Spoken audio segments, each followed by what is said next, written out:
Look at that tree. Beautiful white oak. Had to prune it a couple weeks ago because the client is doing a building project in here.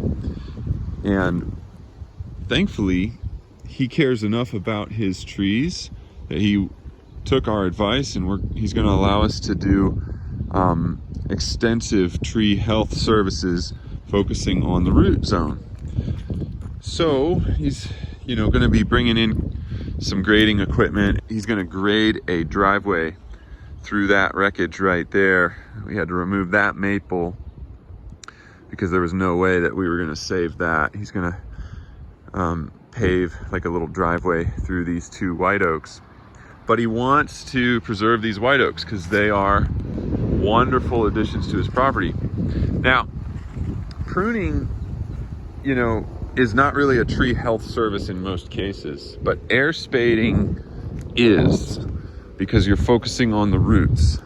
So we've got 3 very large white oaks today. We're going to do root collar excavations on all of them, and we're going to do radial trenching on all of them. Then we're going to backfill with nutrient enriched soil. Then we're going to apply Nutri-Root fertilization. Then we're going to cover back with a layer of organic chips. And finally, we're going to treat all of them with a plant growth regulator. So it's an extensive project today. It's going to take, all day. A lot of work. There's going to be girdling roots probably that we have to prune out.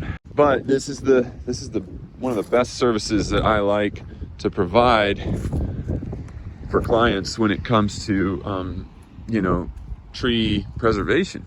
So here is all the soil that we had to bring. Actually had to bring the dump truck this time because we got 30 bags of soil. Got a wheelbarrow, a couple of pitchforks, rake, shovel. There's a hose coiled up back in there so that we can mix all the chemicals with water. Chemicals are in that box right now. This is an important kit bag to have. Girdling root pruning capabilities. So a hammer. There's a chisel in here somewhere. A sawzall and an oscillating tool, and an assortment of hand pruners and loppers. Those are laminate gloves or neoprene gloves for the handling of the chemicals, especially the plant growth regulator, because that stuff is super toxic for us. It's really good for trees though. So yeah, and of course the air spade is going to be used for the majority of the day. So it's a lot of work. And it's just me and my wife. Oh, and then I'll show my own self here. You see, I got good eye probe. I'm gonna wear a helmet in addition to this, face buff, coveralls, okay? And I even put some sleeves over my boots to keep the dirt from getting down into my boots. Because it's just not comfortable to have a bunch of soil in your boots and socks. So this stuff can be really violent, the air spade.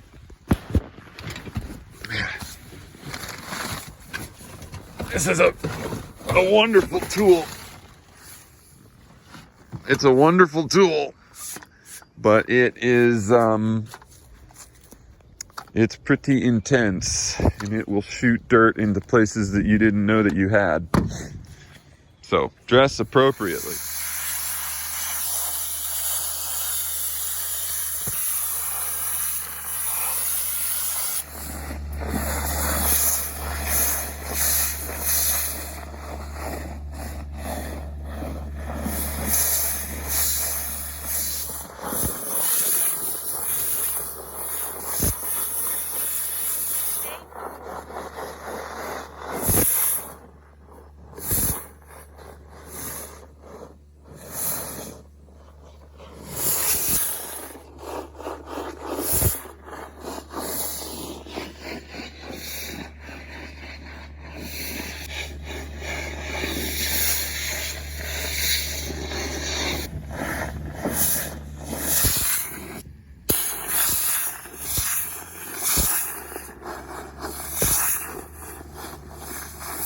I'm gonna take a minute now and start applying NutriRoot and then a nutrient enriched soil.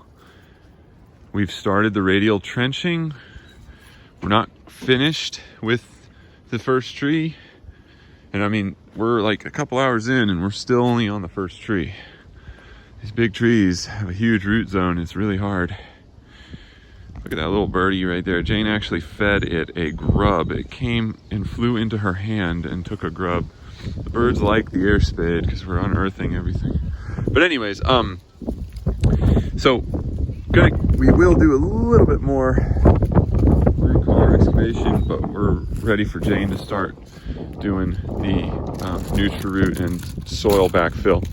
Now, we have no water on site, no hose, so the client provided 150 gallons of water in this tub. We're going to transfer it from there with a clean bucket to our chemical bucket. We were going to use a hose to fill up that blue NutriRoot bucket and do 6 gallons at a time, but we can't really do that now, so we're going to go into 5-gallon buckets. Each tree needs to get 30 ounces of NutriRoot, and then that needs to be spread across 30 gallons of water about. So there's going to be 6 trips back and forth from the tree to this water source, and mixing 5 ounces into the bucket every time. And let me explain what this is going to look like. This circle is going to represent our tree. We're doing root collar excavations here. The radial trenches look like this. Okay. Now, what you're going to do is you're going to fill in NutriRoot, and remember, you've got 6 trips. So after 3 trips, you should be done with half the root zone. Okay, that would be half the root zone right there. Okay, once you've finished with half the root zone, you can recover it with mulch. Okay, as you're going, once you fill trenches with NutriRoot, then go ahead and backfill with some of the soil that we've brought. Okay, rake it all nice and flush so that it's like all ground level again. Then start covering the root zone with mulch. That's the final step. Leave me at least 2 feet of radius away from the trunk itself so that I can come back and fill with the plant growth regulator. After I've done that, then we can mulch that area as well. Okay, so you're just going to do it in phases. Remember, by the time you're done with your 3rd trip, you need to have done half the root zone. Then the other 3 trips will be the other half of the root zone.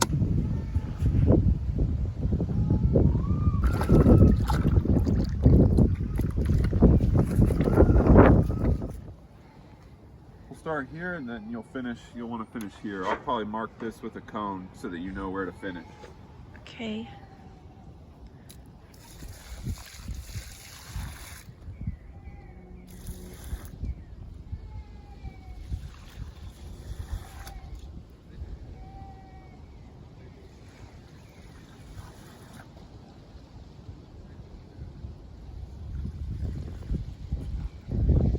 Bucket. You're gonna have to spread them a little thinner than that.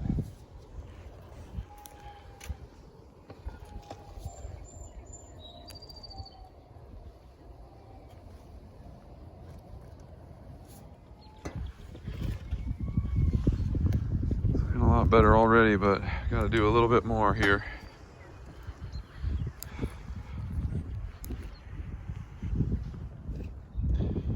Jane did a good job getting rid of all the surface roots.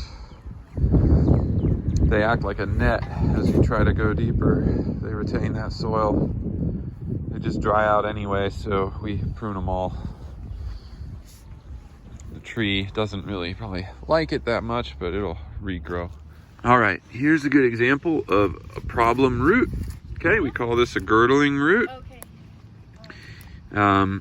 You can see it left a pretty good little indent there on this main buttress root.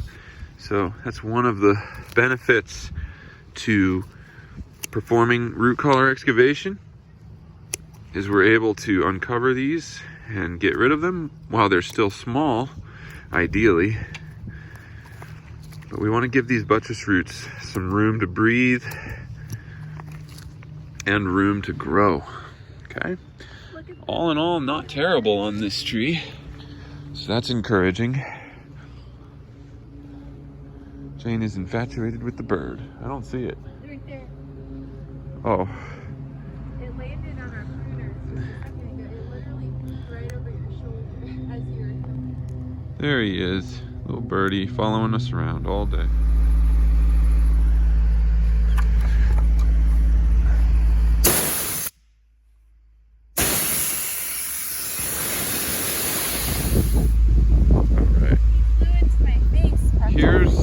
Here's a good example of a bad girdling root on this buttress root right here. We're gonna snip it right there. It's probably gonna pop on off. Okay, cut it right there. Oh, jeez. Look at that. Yeah, isn't that crazy? The damage that causes. So, all right, let's get that one. This is gonna probably go back, the soil's probably gonna go back over that, but it's still, like we're digging a little bit deeper right now so that as we're aerating, the loose soil has space to fill in, places, but that's still really bad, so it's good that we alleviated that. You can see where that soil grade was at, where we're down to now. Now here's an example of one that's also bad, but it's too big. It's too big for me to want to prune this, but you can see it caused a lot of damage. It's causing a lot of stress to this buttress root, but it's not severe enough. It's not strapping the other buttress root, so I'm just going to leave it alone. So there's the difference in grade. You can see I left that tiny little section there to give a good contrast of where it was at before. I'm gonna clear that out and spread it. I'll probably backfill just a little bit here, but we fixed a few girdling roots. We can move on to radial trenching. So I'm back at tree 1, just starting to spread mulch. This job was really it was way too big for just the two of us. I had Jane doing the airspade radial trenching tree number 2 while I shoveled mulch because I'm a little bit stronger, but you can see my technique here. Even I was exhausted, so I just take a knee by the mulch pile, and then I use my leg as leverage, like a fulcrum point to leverage the handle, and just kind of fill up that wheelbarrow as fast as possible, go dump that mulch, and then get back to it. Just little tricks like that can save your back, can give you enough energy to get through these daunting jobs. But I should have bit a mini skid into the job originally. Ended up needing it the next day, which did not realize it was going to take 2 days.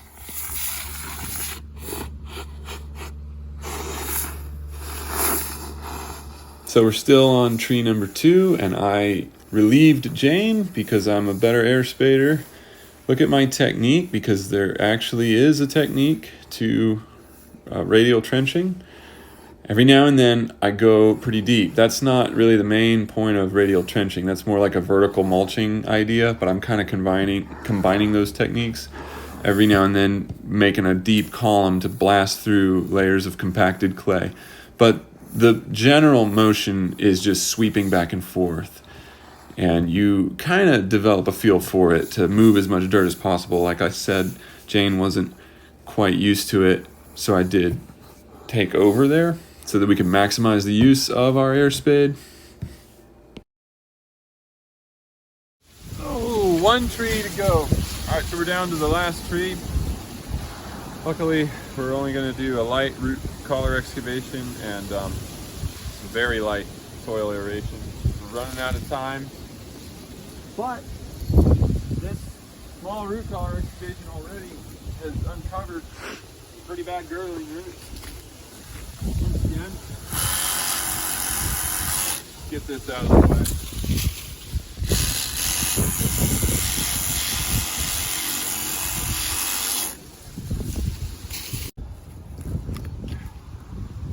That one would have been a problem in years to come. This one's even worse. There we go. That one was already starting to become a problem. Now, doing root collar excavations, there's a technique to this. You've got to kind of do it in phases, in layers, if you can imagine. Do one layer, all these surface roots become exposed.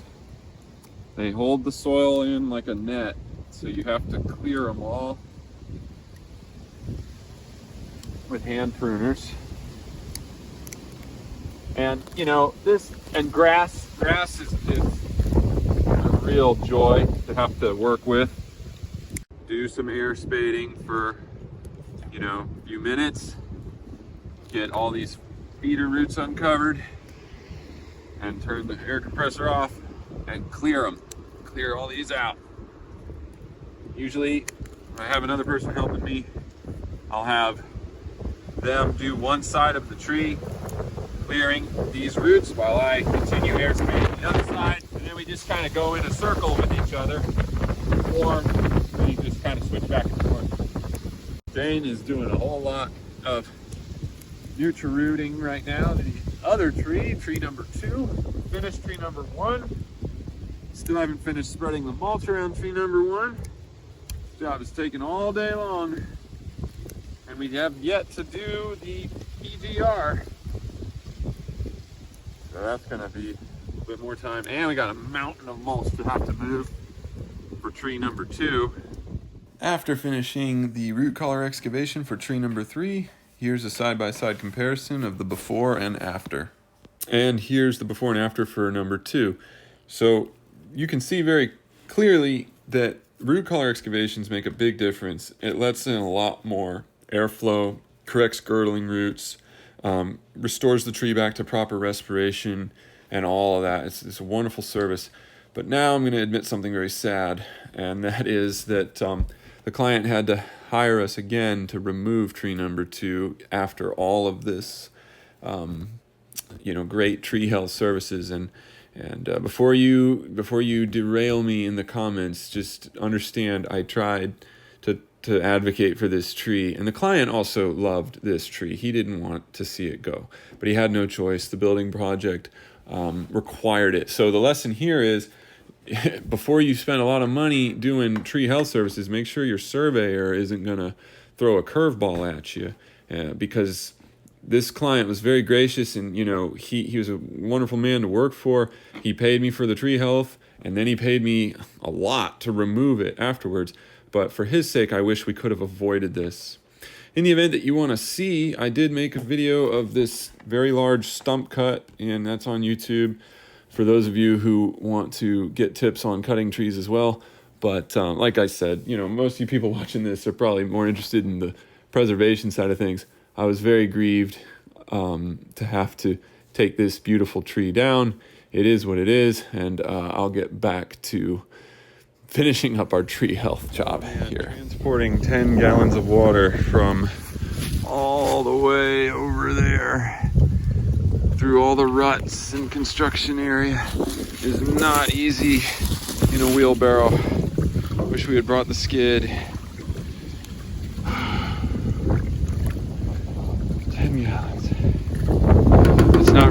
It's probably not 10 gallons anymore. It's probably 8, but whatever. So this batch is going to be a little rich.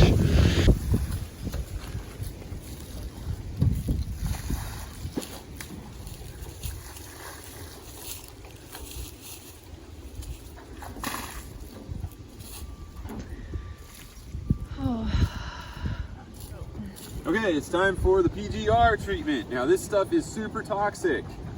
All right, so we don't want to get it on our fingers, our skin, or in our eyes. We don't want to breathe it. We obviously don't want to drink it.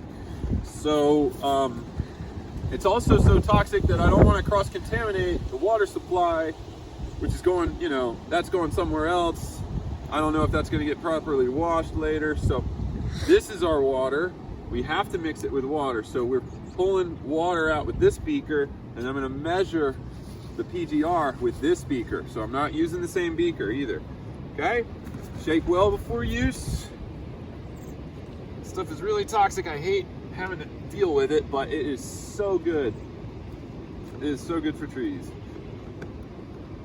So this is my cross to bear. Okay. All right, so we said 562.5, right, is what I'm trying to go for milliliters. So we're gonna go to 550.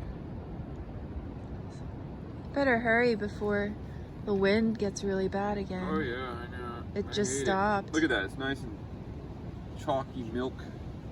It's like milk, isn't that nice? Okay. You gotta try to measure this to the milliliter. I mean, it's based on the diameter of the tree. I'm not going over all the math right now. All right, so that's 550, and I have this to give me more of an accurate thing. So there's 14 milliliters right there. This little turkey baster from Walmart or whatever. It's pretty tedious stuff. All right, 550, this will be about 564. Okay. And now we're gonna mix that into there. Again, this is the PGR bucket. That's the water bucket. You don't want to cross-contaminate these buckets. Okay, it would not be good. Get the rest of that in there. I'm only going to show this process for one of the trees, just to give you an idea. And again, I'm not going over the math. I'm not going over the label rate and all that, because that's just beyond the scope of this video. This just shows a couple of tricks to do this in an ethical manner and try to stay organized. Okay, even that little rinsate stuff, you don't want to step in that. Okay. All right. So we're gonna give that some space. I'm far away from everything. I'm far away from, you know, there's not gonna be any kids playing out here or anything like that. We're gonna mix it up really good. We're gonna take the whole bucket over to the base of that tree. Got my stir stick marked with tape on one side so that I don't accidentally grab the side that I mix with. Okay, here we go.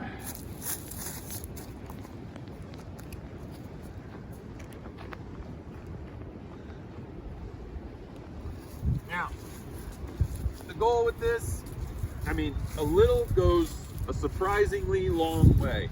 The goal with this is just to kind of distribute it evenly around the base, really close to the base, and I mean, that's it, because I gotta make it go all the way.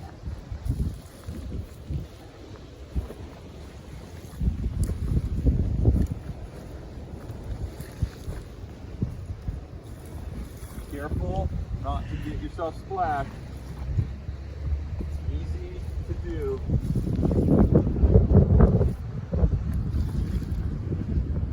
Look at that. I still barely got an even distribution there. Whew. And I almost stepped in it too. Terrible. But anyways, that's it. It's amazing how this product can work so effectively with so little.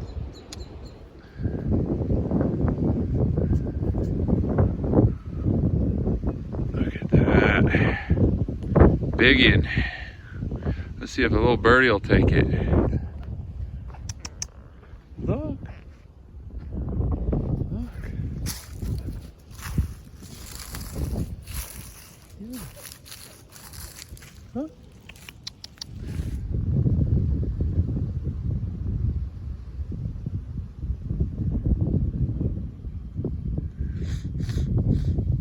He's getting closer. Took a crap right on the client's trailer. That's what they do. They like to poop on our equipment. Come here. Come on. Take the grub. You not want the grub? Yeah. Look. Yeah. Oh, he wants it. Yes. He got it. He got the grub right from my hand. Wow. So anyway, I really underbid this job. I underbid the amount of work involved in spreading this mulch.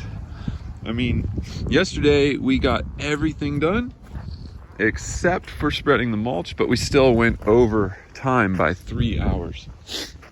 So I guess I should have either bid 3 workers or just bid the mini skid. I came back today with the mini skid and spread the big piles of mulch and just took them around the trees. And I was careful to come in from the perimeters, okay? Come in from the perimeters or build a pathway of mulch to drive on. And that protects the root zone from compacting it. And that mini skid, boy, oh boy, does it get the work done a lot faster. Now I'm just going around raking it. That's the final step, raking it. Just out here on the second day by myself. And yeah, learning from next time. But the trees are looking fantastic. So here's a quick tip. When you're spreading your mulch, these harder rakes are really nice. I like to kind of just chop it at first like this, move it around a lot easier. Then I flip it over and that'll smooth it out. It's a little bit of raking technique for you tree health nerds out there. Ideally, you want to leave a little bit of a gap from the root flare.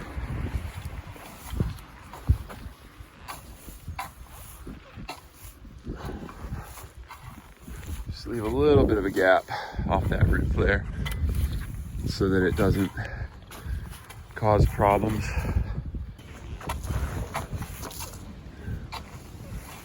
Sometimes I just like to rake it in circles around the tree. But this is a big mulch. This is a big mulch bed, so I'm probably not going to do circles this time. Just going to do it in phases. This is the finished result of tree 3. These little tags are nice for keeping track of trees when you're monitoring them long term and applying chemicals like pesticides or PGRs. Here's the end result of tree number 2.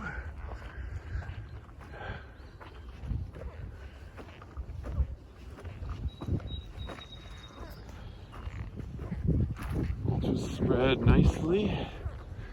Got a pretty good area covered. I mean, ideally, you know, I would love to mulch trees all the way to their drip line. But man, that would take like 2 more truckloads. And there's tree number 1. End result. All trees looking a lot better with the root flares. All trees were aerated, treated with fertilizer, plant growth regulators as well. Huge project. Huge project. Went over time, but I'm really happy with how it turned out. Thanks for watching.